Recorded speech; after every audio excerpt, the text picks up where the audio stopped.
आज का रात्रि क्लास है 24 मई 1968।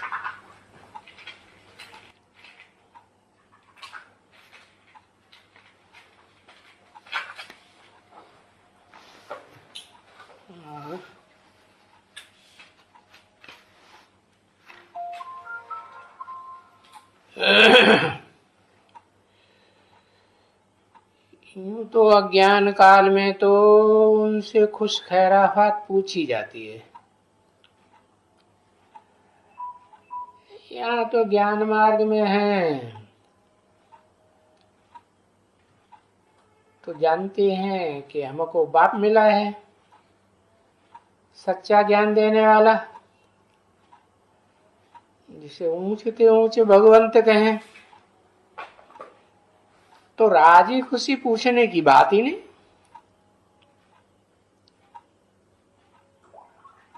वो तो दुनिया में पूछते हैं कैसे हो, राजी हो, खुशी हो, तबीयत कैसी है। ठीक है ना। जो ब्रह्मा की संतान ब्रह्मावत्स ब्राह्मण कहे जाते हैं, उनके पास तो ये पूछने की दरकार ही नहीं रहती है।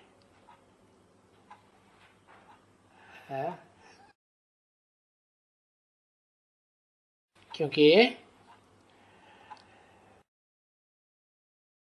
ये तो पुरुषोत्तम संगम युग है।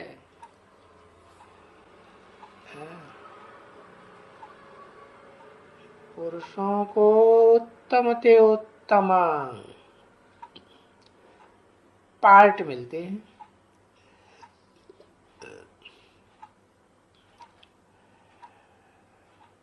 तो जो निश्चय बुद्धि है,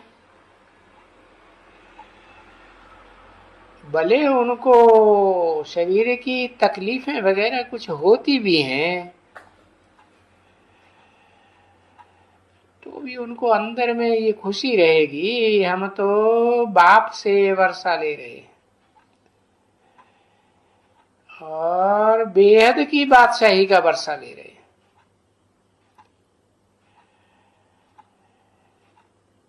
ये बीमारी तो क्या बड़ी बात है। तो खुश रहते हैं।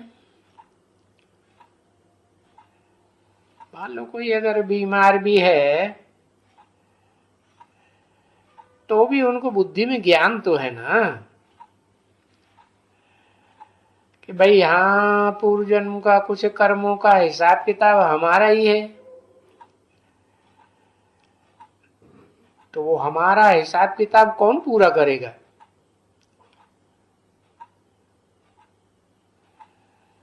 अरे अभी तो हम बादशाह बनते हैं, विश्व के मालिक बनते हैं।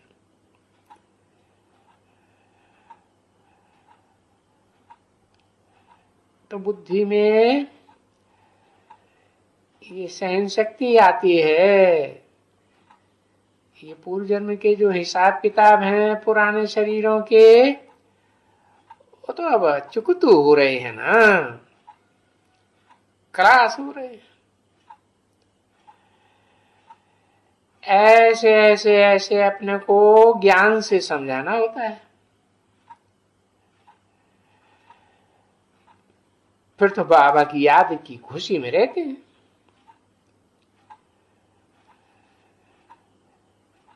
जैसे वहां सतयुग में कोई देवताएं होंगे और कोई क्या होंगे, तुम ही तो होंगे ना। तो क्या देवताएं एक दो को कहेंगे कि तुम राजी खुशी हो? नहीं, वहां तो सदा सुख ही सुख है, खुशी ही खुशी है। दुख की कोई बात ही नहीं।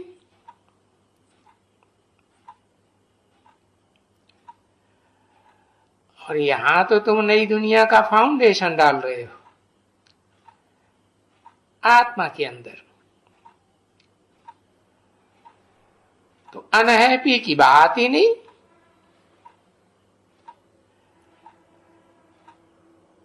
यहाँ फाउंडेशन में एवर हैप्पी तो वहां भी ever happy.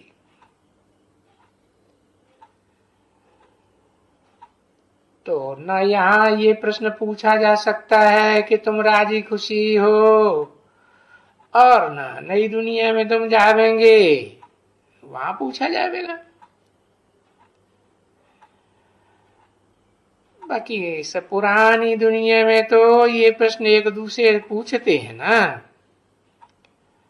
How are you,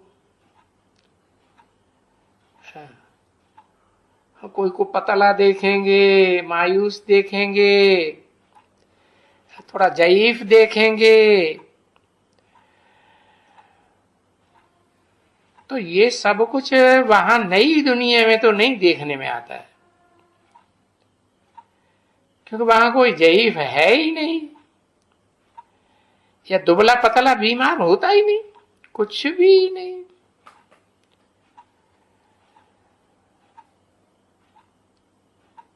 तो वहां नई दुनिया में कोई से भी खुश खैर आफात नहीं पूछी जाती है।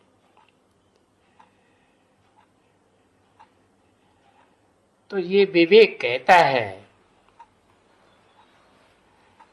कि भाई वहां क्या पूछने करने का है, क्या बात करनी है।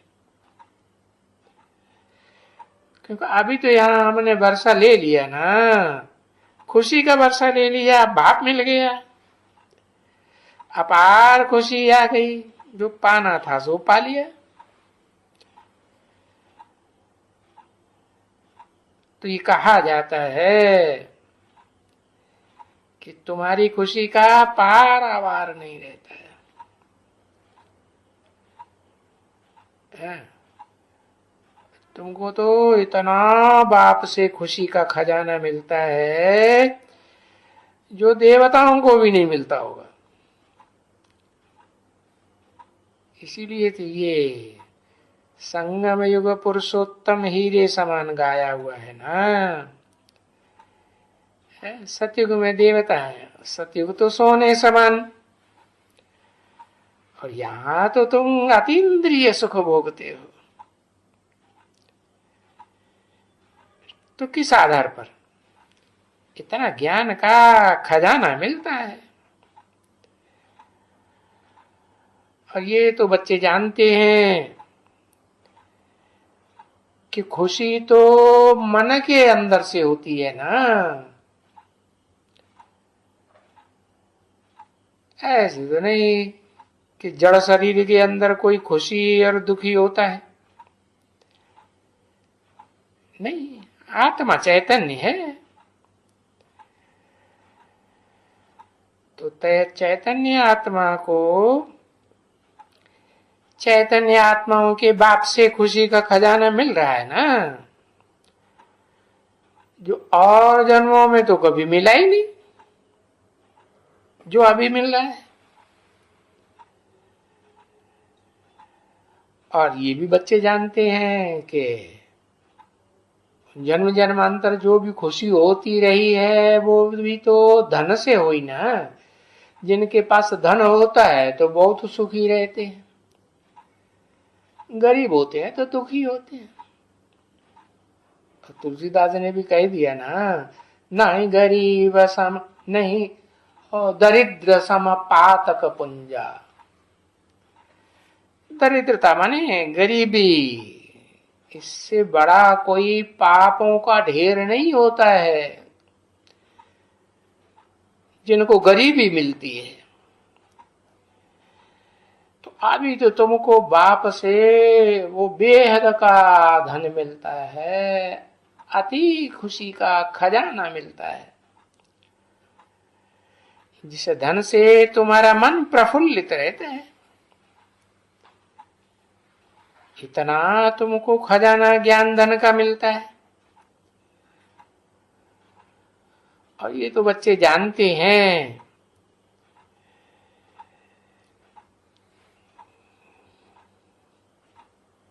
कि पीस एंड प्रॉस्पेरिटी कहाँ होती है?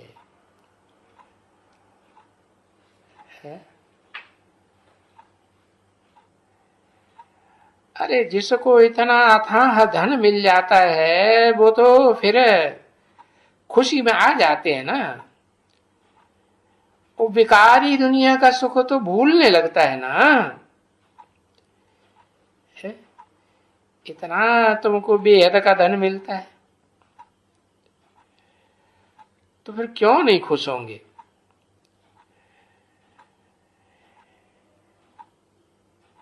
है? तो जैसे यहां हैं, देखो ये भील लोग हैं, वो भील भी तो कितना खुश रहते हैं, हृष्ट पुष्ट रहते हैं।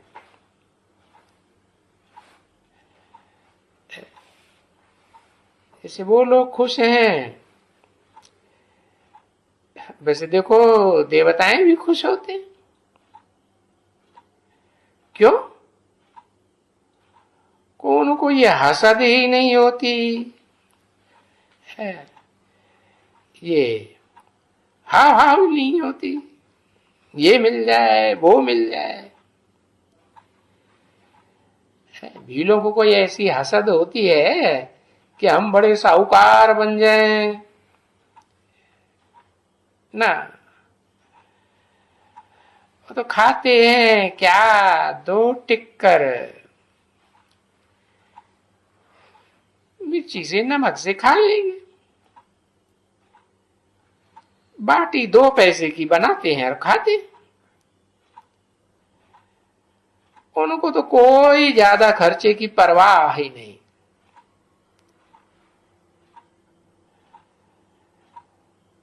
आगे तो सब कुछ मिलता था।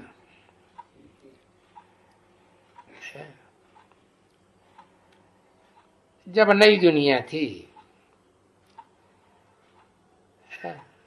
अभी तो देखो इस नारकीय दुनिया में कितना मुश्किल लगता था।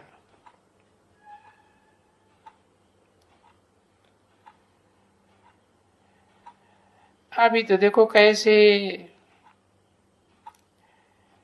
बहुत बहुत बहुत करके उनका 4 पैसा लगता होगा, क्योंकि उस समय बहुत सस्ताई थी। तो वो बाटी 1 रोटी की खाते है? और ठपाठप मोटी रोटी बनाई और खाई, लाल मिर्ची के चटनी के साथ। देखो उनका तो कोई खर्चा नहीं है। ये तमन्नाएं बढ़ती है ना, ये चाहिए वो चाहिए, तो फिर खर्चा भी ढेर चाहिए। तो इन भीलों का खर्चा फिर किसके ऊपर होता है पता है? वो शराब पीते हैं। कोई जलसा या मेला मला खड़ा होता है, शादी आदि होती है, तो कितनी शराब चलती है? आबू में जावे, देवी माता के मंदिर में जावे, ये शराब। कहते हैं अम्बा के पास जाते हैं, वहां मेला मला खड़ा होता है। उन भीलों में कितना मेला मला खड़ा, तो उनका जो भी पैसा होता है बचत, वो सारी उसमें खर्चा करते हैं, जास्ती शराब में ही चला जाता है। नहीं तो पीछे कोई शादी मुरादी करते हैं, वो पैसा नहीं रहा तो फिर कर्जा भी उठा लेते हैं।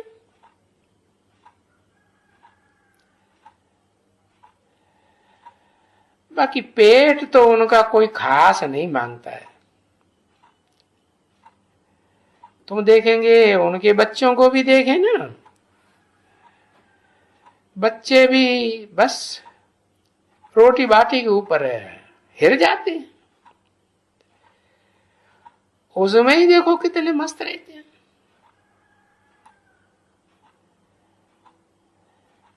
तो देखो जंगल में भले उस समय तो बहुत सस्ती भी थी रोटी, और जब अन्न भी सस्ता था तब आटा ला करके उनसे फिर चने का आटा मिलाई देते थे।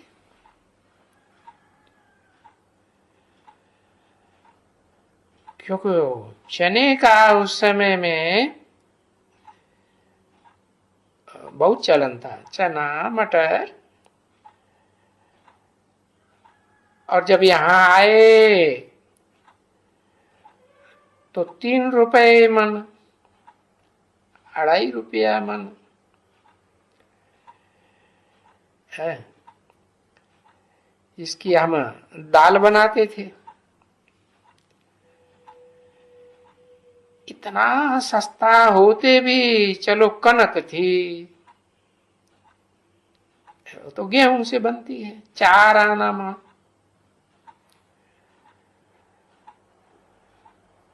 तो 3-4 आना, 4 आना भी हिसाब तो लग जाता है ना, तो वो जरूर सस्ता मिलता था। फिर वो उनके वो रोटला बनाते थे,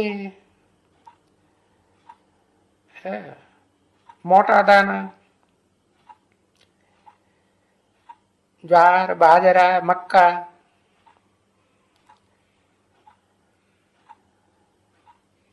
और आगे तो रोटी भी तो पैसे पैसे से मिलती थी ना।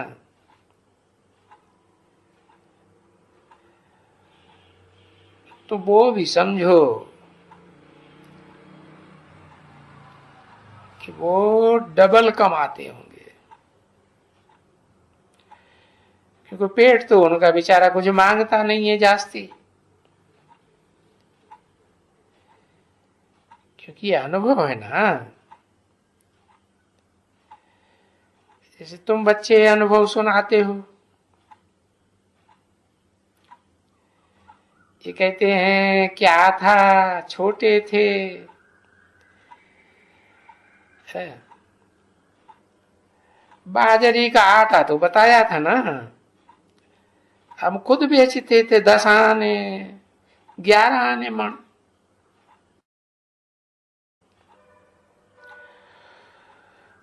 तो रोटी क्या खाएंगे अभी। अच्छा, तो फिर किस चीज से खाते थे। ये जो प्याज होते हैं ना, जिसको पूंछ होती है, उसको फिर भूख कहते हैं। ऊपर में प्याज होते हैं और दूसरा लंबा होता है, एक होता है गोल, दूसरा होता है लंबा, उनका पूंछ होता है। तो फिर उनकी पूंछ छोड़ देते, बाकी जो रहता था उनको थोड़ा जोर दे करके पानी निकाल करके बस वो बाजरे की रोटी में मिलाया और खाया।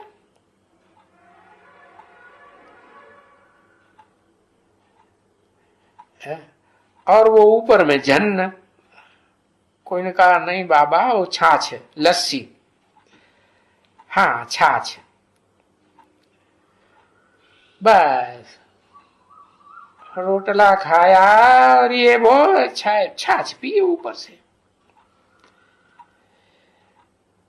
1 पैसा ले जाते थे, 1 पैसे में ही एक दूध का लोटा भर के ले आते थे। हम खुद जाते थे, या गाय का या बकरी का,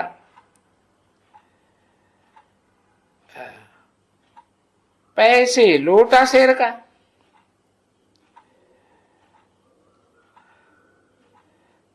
अभी भी तो देखो पेट तो इतना नहीं मांगता है ना, है? बच्चों को सवेरे में तो सब्जेक्ट ही ऊंची होती है, ज्ञान की सब्जेक्ट होती है, तो वो तो मन बुद्धि की सब्जेक्ट है ना, बुद्धि रूपी पेट की सब्जेक्ट है। ये तो ऊंची चीज है ना, है? वो हद का पेट तो नीचे होता है, ये तो बेहद का बुद्धि रूपी पेट है, उसकी सब्जेक्ट भी ऊंची। तो बच्चों को ये समझना है कि नहीं कि भाई एक तो पेट की सब्जेक्ट जो आज की दुनिया में पढ़ाई पढ़ाते हैं, क्या पेट भरने की पढ़ाई पढ़ाते हैं ना। अब बाप कौन सी पढ़ाई पढ़ाते हैं, है? तुम्हारा बुद्धि रूपी पेट कितना सालिम बन जाता है।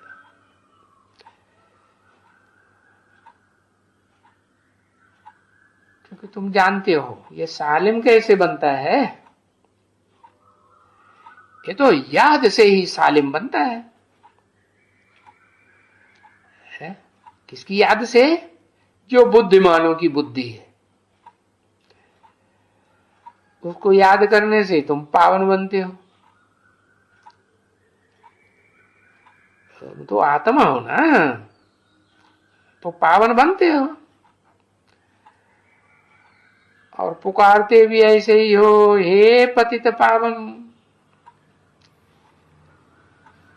पतितों को पावन बनाने वाले, अब आए करके हमको पावन बनाओ।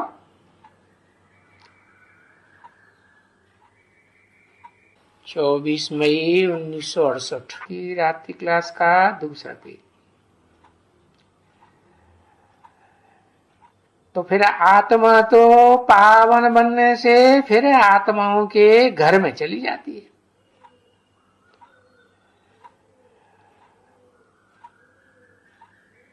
और ये शरीर ये तो यही मिट्टी बन जाता है, मिट्टी में मिल जाता है। तो अभी देखते हो ये सब ड्रामा में नूद है क्या? विनाशी देह, विनाशी पेट, और उसमें रहने वाली देह में अविनाशी आत्मा।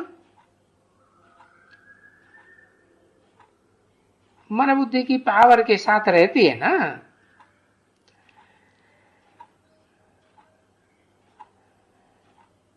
तो ये सब कंट्रास्ट समझो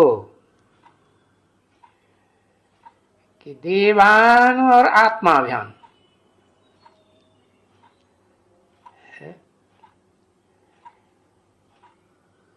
ऊंची स्टेज में कैसे उड़ेंगे? सारा ड्रामा समझो। और आत्माओं का बाप भी ऐसे कहते हैं कि जैसे तुम बच्चे ड्रामा के बंधन में बंधे हुए हो, मैं भी बांधा हुआ हूं।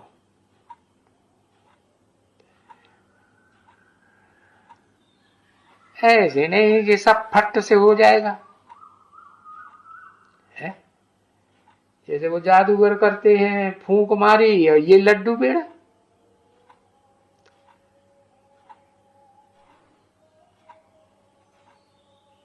ऐसे नहीं कि बाप कहते हैं कि ड्रामा मेरे बंधन में बंधा हुआ है,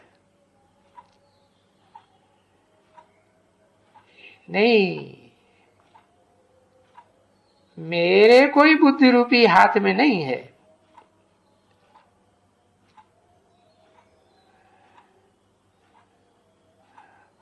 और ये मनुष्य सृष्टि का बाप भी खुद कहते हैं कि मैं भी इस ड्रामा के बंधन में बांधा हुआ हूं।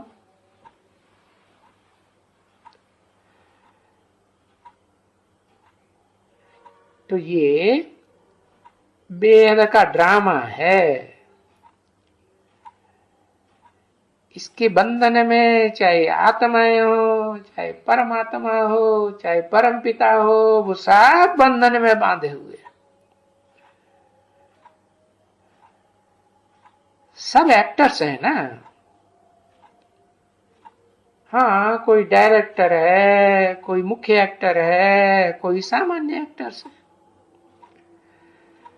बांधे हुए सब हैं। जैसे बायोस्कोप में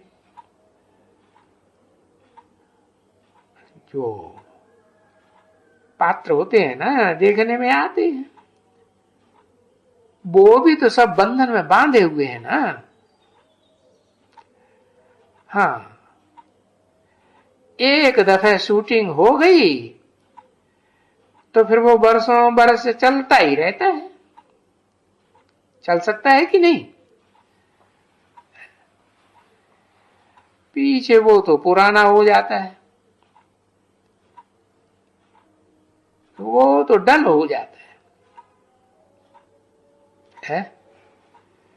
वो जो दुनियावी ड्रामा है, नाटकबाजी है, वो तो डल हो जाती है, पुरानी हो जाती है।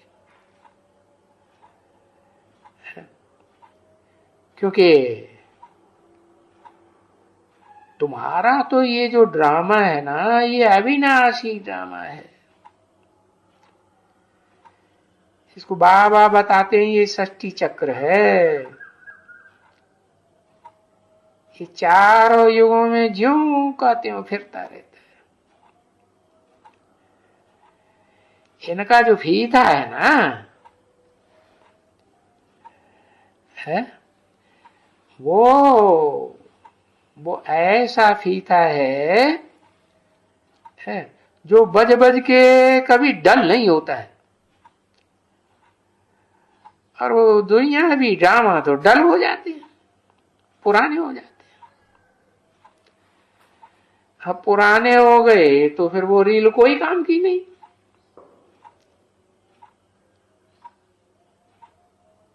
फिर ये जो आत्माओं में है, ये पार्ट जो भरा हुआ है एक्टर्स में, ये चैतन्य आत्माएं है ना। तो ये तो समझना, इसमें ये बड़ी बड़ी गुह्य बातें समझ सकते हो, सुनते हो तो समझते हो कि देखो इतनी छोटी सी आत्मा में इतना पार्ट भरा हुआ है। और ये आत्मा अविनाशी, तो इसका पार्ट भी अविनाशी, ड्रामा भी अविनाशी।